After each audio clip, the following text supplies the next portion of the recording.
আজকে আমাদের আলোচনাটা আমরা স্টার্ট করছি হচ্ছে স্টার্ট না actually this is the last part or last topic that will be discussing as part of this chapter which is currency swap and we start with an example. Okay, so currency swap প্রথমত দুই ধরনের হতে পারে। ঠিক আছে, একটা হচ্ছে fixed for fixed currency swap, আর আরেকটা হচ্ছে fixed for floating currency swap. So basically দুইটার মধ্যে ডিফারেন্স যেটা আমরা যে এক্সাম্পলটা দেখতে পাচ্ছি, this is a fix for fix currency swap, and আমরা এই চ্যাপ্টারে just fix for fix currency সোয়াপটাই কভার করব। What this essentially means is যে আমরা কারেন্সিটার উপরে আসলে যে ইন্টারেস্ট রেটটা পাচ্ছি সেটা একটা fixed rate of interest, and we are exchanging this also for a fixed rate of interest. So এখানে ফর ইনস্টেন্স আমাদের AUD তে লেটস সে ফিক্সড কোনো রেটের জায়গায় লাইবর বেসড কোনো যদি রেট থাকতো, ঠিক আছে, তাহলে সেই ক্ষেত্রে আমরা এখানে বলতাম যে this is a fix for floating currency swap. আপাতত আমাদের এটা লাগছে না। Let's look at this example. Okay, so আপনাদের বইয়ে থেকে এক্সাম্পলটাই নেওয়া। তো এখানে সিচুয়েশনটা যেটা হচ্ছে, we have to companies, one is general Electric, যে হচ্ছে বড় করতে চাচ্ছে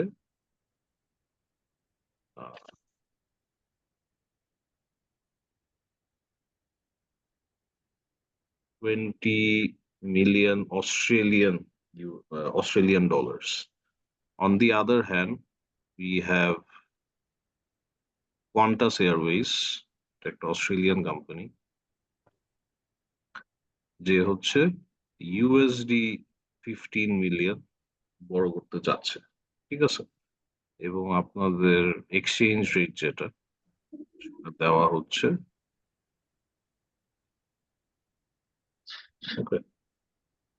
তা এখন কোয়েশ্চেন হচ্ছে যে জেনারেল ইলেকট্রিক AUD তে বড় করতে চায়, কোয়ান্টাস এয়ারওয়েজ হচ্ছে USD তে বড় করতে চায়।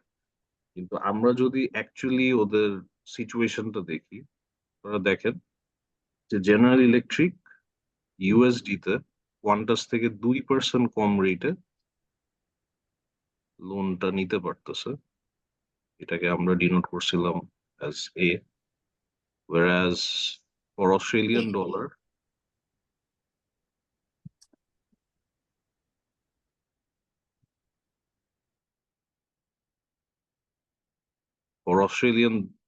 this difference is only 0.4%. So comparative advantage argument অনুযায়ী কার কিসে comparative advantage বা কার কিসে less of a comparative disadvantage?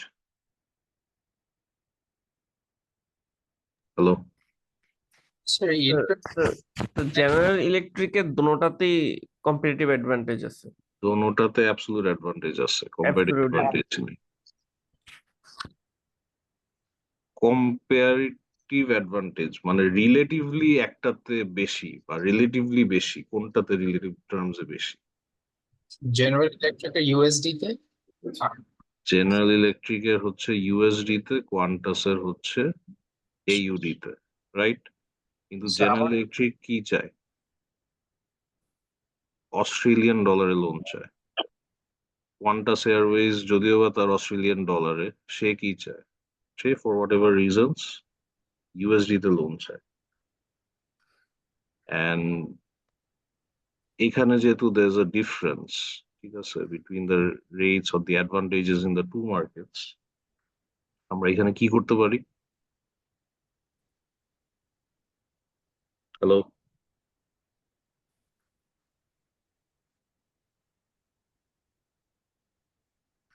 আমরা হচ্ছে এতটুক minus financial institution spread profit করতে পারি দুইজনে evenly. right, so there's 1.6% or 160 basis points worth of benefit যেটা সোয়াপের মাধ্যমে এই দুইটা পার্টি বেসিক্যালি এনজয় করতে পারে বা রিলেটিভলি বেটার টার্মসে তারা লোনটা নিতে পারে, রাইট, যেটা তারা অ্যাকচুয়ালি চাচ্ছে। আমি কি কোনো কোয়েশ্চেন করতে গেছিলাম? ম্যাম স্যার না পরে বুঝতে পেরেছি যে এই যে ইন্টারেস্ট রেট গুলা কিসের ছিল এটা জানতে চাচ্ছিলাম, পরে বুঝছি যে ইউএসডি লোনের ইন্টারেস্ট হচ্ছে। মানে লোন ইন ইউএসডি জেনারেল ইলেকট্রিকের 5% পে করতে হবে। সেই যদি অস্ট্রেলিয়ান ডলারে লোন নেয় তাকে 7.6% রেটে লোন, মানে লোনের বেসিক্যালি ইন্টারেস্ট রেট হবে। That's what it's suggesting. Okay. So if this is the situation and আমাদের 160 basis points worth of benefits আছে, let's say the financial intermediary wants 20 basis points, তাহলে সেই ক্ষেত্রে 1.6 minus 0.2% আমাদের রইল হচ্ছে 1.4%. and আমরা যদি ধরে নেই যে this benefit is to be shared equally, তাইলে জেনারেল ইলেকট্রিক 0.7% বেনিফিট পাবে, আর কোয়ান্টাস তো at the same time 0.7% benefit পাবে। বেনিফিটটা in terms of what? Benefit in terms of General Electric যদি এইউডি তে লোন নিত আর খরচ পড়তো কত? 7.6, বাট থ্রু দিস সোয়াপ, ঠিক আছে, by initially taking a loan in USD and then entering into a swap with Qantas, তার এই রেটটাই এখন হয়ে যাবে হচ্ছে AUD 6.9%। দ্যাট ইজ এই রেট থেকে 0.7% কম। Qantas on the other hand, তার ইউএসডি তে লোন নিলে পড়তে হচ্ছে 7%, বাট এখন যেহেতু সে অরিজিনালি AUD তে 8% লোন নিচ্ছে এবং then they are entering to a swap, so সেই ক্ষেত্রে লোনের রেটটা পড়বে হচ্ছে USD 6.3%। এতটুকু পর্যন্ত কারো কোনো কোয়েশ্চেন? স্যার কোয়ান্টাস কি 8% রেটে লোন নেবে নাকি 7% লোন নেবে? 7% নিবে না, সে তো ইউএসডি চাচ্ছে, ইউএসডি তে লোন চাচ্ছে, কিন্তু আমি কি বলছি, আপনি মনে হয় Sorry, বলছেন sorry, sorry. থেকে সোয়াপ করে হচ্ছে ইউএসডি তে আসবে। না AUD তে লোন নিবে, AUD তে লোন নিয়ে তারপর হচ্ছে এটা সোয়াপের মাধ্যমে they will convert the cash flow into a USD loan. So 7% এর জায়গায় 6.3% এ লোন নিবে। ওকে, আমরা একটা ডিজাইনটা দেখি তাইলে আমরা বুঝতে পারবো। ওকে, হ্যালো, ওকে স্যার, আগান।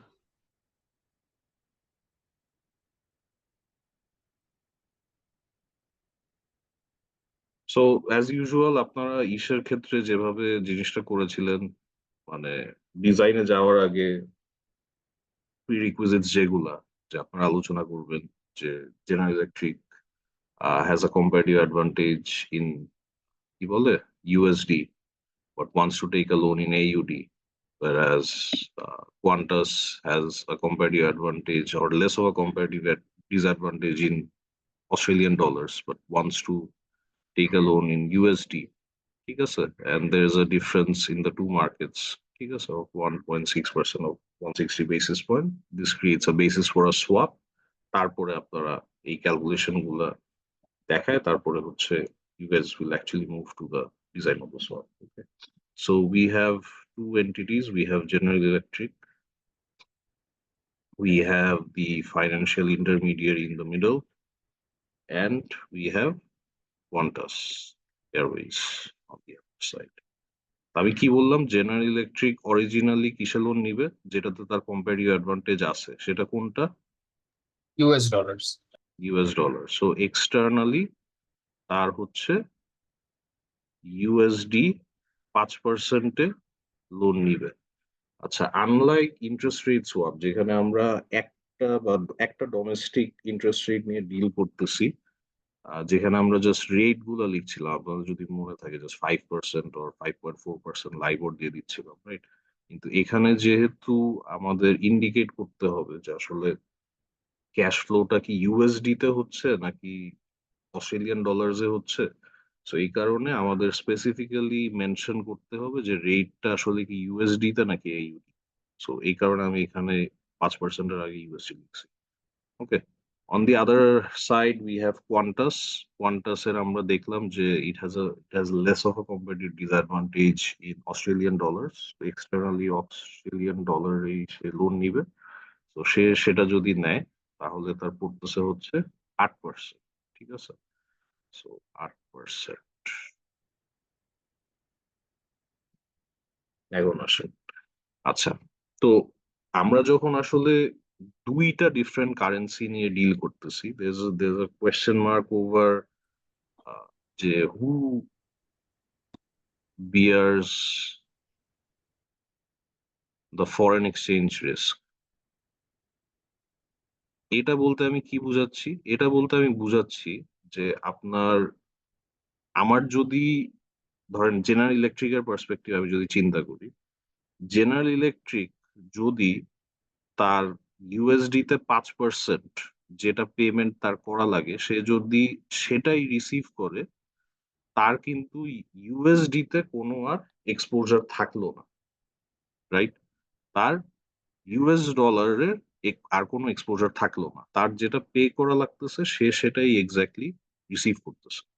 সিমিলারলি অস্ট্রেলিয়ান কোয়ান্টাসের ক্ষেত্রে তার অস্ট্রেলিয়ান ডলারের 8% যে রেটটা তার আসতেছে বা যে ক্যাশ ফ্লোটা আসতেছে, সেটা যদি সে এক্স্যাক্টলি রিসিভ করে, তার কিন্তু সেই ক্ষেত্রে অস্ট্রেলিয়ান ডলারে আর কোনো এক্সপোজার থাকতেছে না, কারণ তার এক্সটার্নালি যে পেমেন্টটা করা হচ্ছে সে ফাইন্যান্সিয়াল ইন্টারমিডিয়েটের কাছ থেকে এক্স্যাক্টলি ওই পরিমাণ টাকাই, ওই পরিমাণ টাকা না, ওই পরিমাণ অস্ট্রেলিয়ান ডলারই সে রিসিভ করতেছে। ওকে, তাইলে এখন আসেন যে what will be the rates here and here. Sir এর আগে ছোট্ট একটা কনফিউশন ক্লিয়ার করেন, মানে কোয়ান্টাস কেন স্যার 8% রেটে লোন নেবে, 7% এ না কেন? ভুলাই ফেলছি মনে হয় বিষয়। এটা কিন্তু ধরেন দুইটা ডিফারেন্ট মার্কেটের রেট। এটা হচ্ছে সে যদি অস্ট্রেলিয়ান ডলারে নেয়, মানে তার লোনটা যদি অস্ট্রেলিয়ান ডলারে হয়, তাহলে অস্ট্রেলিয়াতে তার 8% দিতে হচ্ছে। আর সে যদি এটা ইউএস ডলারে টাকাটা নেয়, মানে অ্যামাউন্টটা নেয়, তাহলে তার 7% করে পে করা লাগতেছে। আমি কি বুঝাইতে পারছি? মানে এখন তাহলে সে নিচ্ছে, মানে ফার্স্ট টাইম সে নিচ্ছে কোনটাতে, 8% নিবে কেন স্যার? এরপরে সে সোয়াপ করতে 8%-এ নিবে, কারণ হচ্ছে তার এখানে কম্পারেটিভ অ্যাডভান্টেজ। ইউএসডি মার্কেটে তার জেনারেল ইলেকট্রিক থেকে 2% বেশি রেটে তার লোনটা নিতে হচ্ছে, আর অস্ট্রেলিয়ান ডলারে এই ডিফারেন্সটা শুধু হচ্ছে 0.4%। ওকে ওকে স্যার, এখন বুঝতে পারছি। ওকে, কম্পারেটিভ অ্যাডভান্টেজ। Yes sir. এখানে 2% বেশি, এখানে শুধু 0.4% বেশি। সো এই কারণে আমাদের এখানে যেহেতু কম্পারেটিভ ডিসঅ্যাডভান্টেজটা কম কোয়ান্টাসের জন্য, আমাদের এই ইউডিতেই লোনটা নেওয়া উচিত। ওকে, এখন আবার ব্যাক করি এখানে। সো জেনারেল ইলেকট্রিক ইউএসডি তে যেটা পে করার কথা সেটাই সে রিসিভ করতেছে, তাহলে সেই ক্ষেত্রে তার এখন নেট পে করা লাগবে কত? আমরা একটু আগে ক্যালকুলেট করছিলাম। হ্যালো, এইউডি কত পার্সেন্ট হবে? 6.4। 6.4 কিভাবে?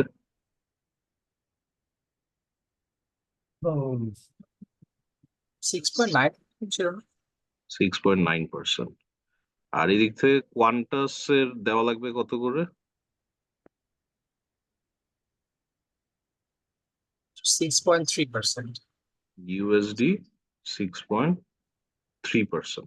ঠিক আছে, আচ্ছা আবারও বলি এটা কেমনে আসলাম। ফার্স্টে কিন্তু জেনারেল ইলেকট্রিক এক্সটার্নালি ইউএসডি তে লোন নিবে, 5% হারে রেট দিতে হবে। কোয়ান্টাস 8% হারে ইউডি তে লোন নিবে, এই দুইটা ক্লিয়ার, রাইট? তারপরে আমরা বলতেছি যে সাধারণত যেটা হয় সেটা হচ্ছে when we are dealing with two currencies and we are actually engaging in a swap, আমাদের যে কোনো একটা পার্টির ফরেন এক্সচেঞ্জ রিস্কটা, অ্যাটলিস্ট একটা পার্টির ফরেন এক্সচেঞ্জ রিস্কটা বিয়ার করতে হবে। ফরেন এক্সচেঞ্জ রিস্ক বলতে আমি কি বুঝাচ্ছি? যখনই there is exposure to more than one currency,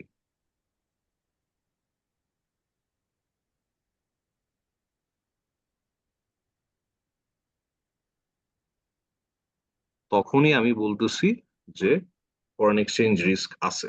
ঠিক আছে, ফরেন এক্সচেঞ্জ রিস্ক আছে। কেন আমি আসতেছি, ঠিক আছে? So General Electric or Qantas ideally will not be bearing any of the foreign exchange risk. Currency swap এ সাধারণত this is borne by the financial intermediary. এটা কেন? এটা কারণ হচ্ছে যে সে 20 basis points মাঝখান দিয়ে কমিশন নিতেছে। আর Qantas আর General Electric তো যে they just want to convert their loans from one currency to another. That's it. তারা General Electric AUD তে চায়, Qantas USD তে চায়, রাইট? তারা তো ফরেন এক্সচেঞ্জ রিস্ক স্বাভাবিকভাবে বিয়ার করতে চাবে না। তো জেনারেল ইলেকট্রিক সেই ক্ষেত্রে তার এক্সটার্নাল যে পেমেন্টের রিকোয়ারমেন্টটা সেই ক্যাশ ফ্লোটাই যদি এক্স্যাক্টলি রিসিভ করে তাহলে কিন্তু তার শুধু এক্সপোজার থাকতেছে কিসে? তার এক্সপোজার থাকতেছে হচ্ছে শুধু অস্ট্রেলিয়ান ডলারে। আর এখানে যেটা তার দরকার সে ফাইন্যান্সিয়াল ইন্টারমিডিয়েট কাছ থেকে এক্স্যাক্টলি সেটা পাচ্ছে। আমরা ডিজাইনটা এমনভাবে করছি সে এক্স্যাক্টলি সেটাই পাচ্ছে। অন দি আদার হ্যান্ড কোয়ান্টাসের এক্সটার্নাল ক্যাশ ফ্লো পেমেন্টের জন্য অস্ট্রেলিয়ান ডলার বা তার প্রিন্সিপাল যে অ্যামাউন্টটা সেটার উপর তার 8% এ লোনটা দিতে হচ্ছে, রাইট? বা ক্যাশ ফ্লো গুলা বা ইন্টারেস্টটা দেওয়া লাগতেছে। সে যদি এক্স্যাক্টলি সেটাই রিসিভ করে তাইলে কিন্তু তার এক্সপোজার থাকতেছে শুধু কিসে? তার এক্সপোজার থাকতেছে হচ্ছে শুধু ইউএসডি তে। এই জিনিসটা কি সবাই ক্লিয়ার?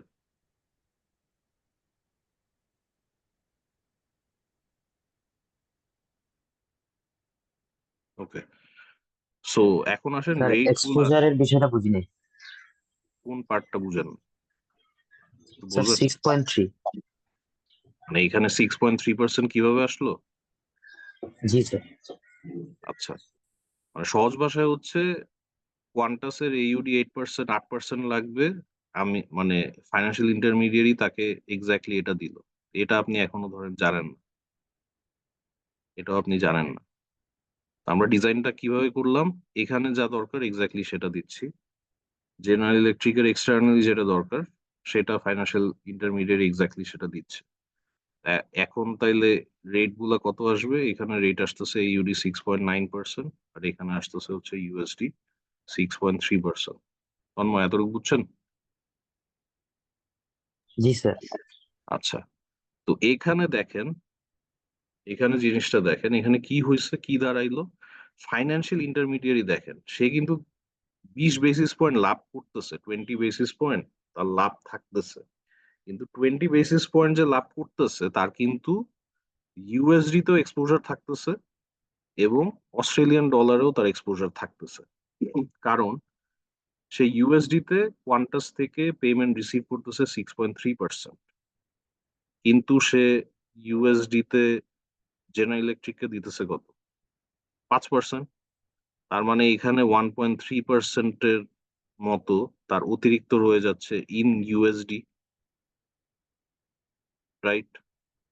হ্যালো তন্ময়? জি স্যার। আবার এখানে দেখেন এইউডি তে সে জেনারেল ইলেকট্রিক থেকে রিসিভ করতেছে 6.9% হারে, কিন্তু তার কোয়ান্টাসকে দেওয়া লাগতেছে হচ্ছে 8%, তাই না? এখানে আবার জি তার একটা স্যার। ঘাটতি আছে অস্ট্রেলিয়ান ডলারের অফ 1.1%, রাইট? সো ওভারঅল তার নেট 0.2% সে লাভ করতেছে বা কমিশন পাচ্ছে। That's fine. 20 বেসিস পয়েন্টের সে কমিশন পাচ্ছে। কিন্তু তার এই যে এইউডি তে যে পেমেন্টটা দেওয়া লাগবে এটা সে কিভাবে দিবে? এক্সট্রা যে 1.1% এট দ্য মানে অন এইউডি এটা যে সে দিবে এটা কিভাবে দিবে? স্যার 1.3% এক্সট্রা পাচ্ছে। এই যে এখানে ডলার এক্সট্রা পাচ্ছে, ইউএসডি টা সে অস্ট্রেলিয়ান ডলারে কনভার্ট করে তারপরে হচ্ছে তার কোয়ান্টাসকে সেই পেমেন্টটা দিতে পারবে, তাই না? জি স্যার। তাইলে এই যে কনভার্সন বা কনভার্ট যে তার করতে হচ্ছে, আর আমাদের যে এক্সচেঞ্জ রেটটা আছে এই এক্সচেঞ্জ রেটটা চেঞ্জ হতে পারে না? হতে পারে। সো এটাকেই তো আমরা বলতেছি হচ্ছে ফরেন এক্সচেঞ্জ রিস্ক। এই যে এক্সচেঞ্জ রেটটা চেঞ্জ হওয়ার যে পসিবিলিটি এটাকেই তো আমরা বলতেছি হচ্ছে এক্সচেঞ্জ রেট রিস্ক, তাই না?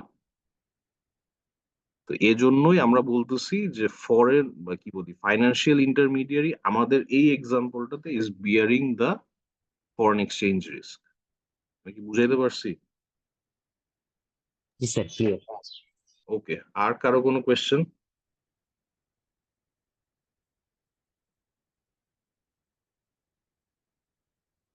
ওকে, কোয়েশ্চেন না থাকলে এখন আপনারা একটু ডিজাইন করেন অন্য দুইটা সিনারিও। আপনাদের ওই এত ব্যাকগ্রাউন্ড কিছু দেওয়া লাগবে না। সেটা হচ্ছে যে একটা হচ্ছে যে কোয়ান্টাস এয়ারওয়েজ হচ্ছে bears the foreign exchange risk, আর আরেকটা ডিজাইন করবেন General Electric bears the foreign exchange risk. তার মানে কি? তার মানে হচ্ছে আমরা একটু আগে যে দেখলাম এমন ভাবে ডিজাইন করছি যে ফাইন্যান্সিয়াল ইন্টারমিডিয়ারি দুইটা কারেন্সিতে এক্সপোজার থাকতেছে। তার মানে আমাদের আরেকটা সিচুয়েশন, এটা যদি কোয়ান্টাস ফরেন এক্সচেঞ্জ রিস্কটা বিয়ার করতেছে, তার মানে কোয়ান্টাসের হচ্ছে যেভাবেই হোক দুইটা কারেন্সিতে এক্সপোজার চলে আসতেছে। সে 0.7% এর বেনিফিট পাচ্ছে, বাট দুইটা ডিফারেন্ট কারেন্সিতে তার বেনিফিটটা আসতেছে। On the other hand General Electric যে আছে আরেকটা scenario bears the foreign exchange risk. তার মানে কোয়ান্টাস এবং ফাইন্যান্সিয়াল ইন্টারমিডিয়ারি দুইজনেরই একটা কারেন্সিতে ইভেন্চুয়ালি এক্সপোজার থাকতেছে, কিন্তু জেনারেল ইলেকট্রিকের এক্সপোজারটা থাকতেছে হচ্ছে দুইটা কারেন্সি। সবাই একটু 5টা মিনিট সময় নিয়ে এটা করেন।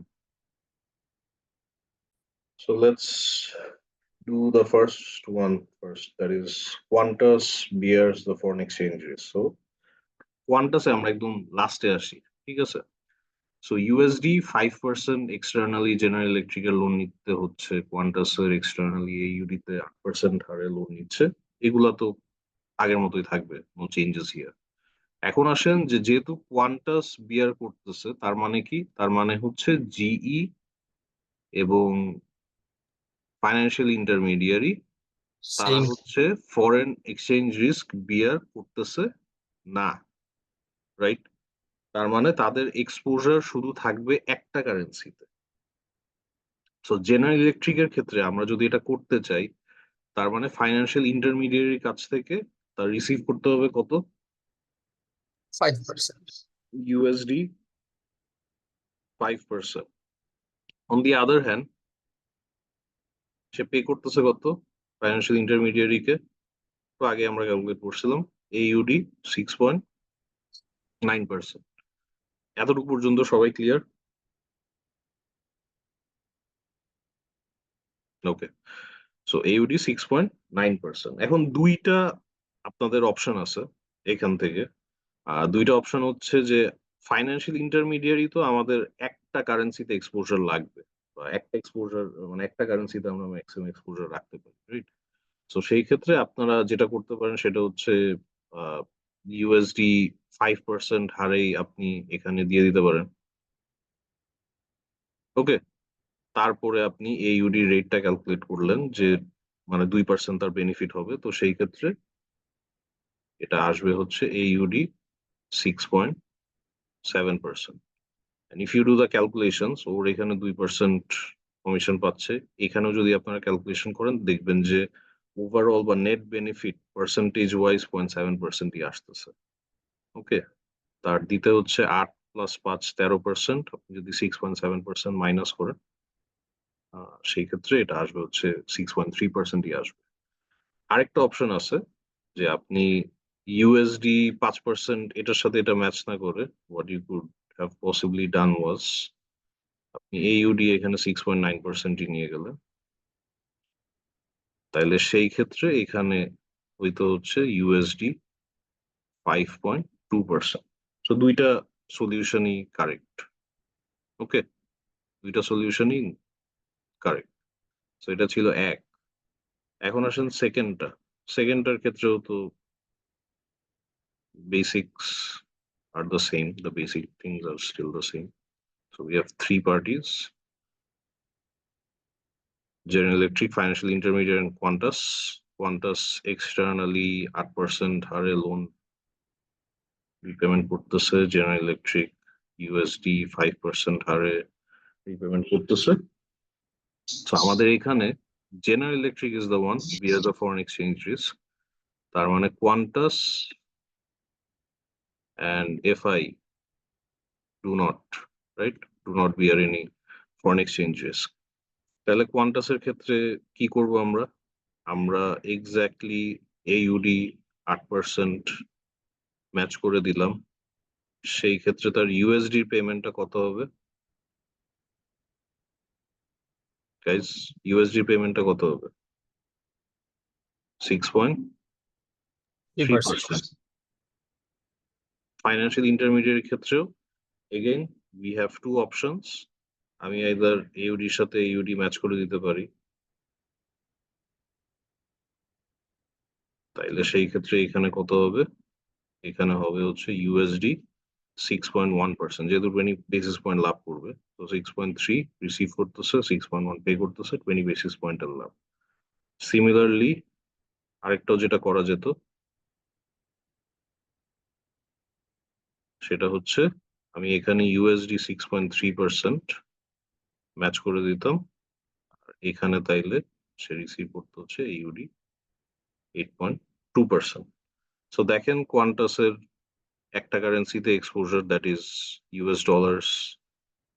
ফাইন্যান্সিয়াল ইন্টারমিডিয়ারির আমাদের এই এক্সাম্পলটাতে হচ্ছে AUD তে এক্সপোজার, কিন্তু জেনারেল ইলেকট্রিকের USD তে এক্সপোজার থাকতেছে, AUD তে এক্সপোজার থাকতেছে, কারণ সে USD তে তার যে পেমেন্ট লাগবে দেওয়ার জন্য তার থেকে বেশি রিসিভ করতেছে।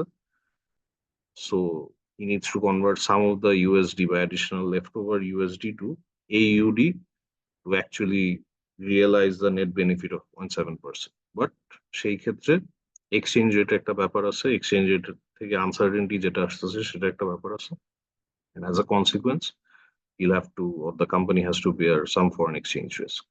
Okay, সবাই কি ক্লিয়ার? আচ্ছা, আমাদের চ্যাপ্টার 7টা এখানে শেষ হচ্ছে।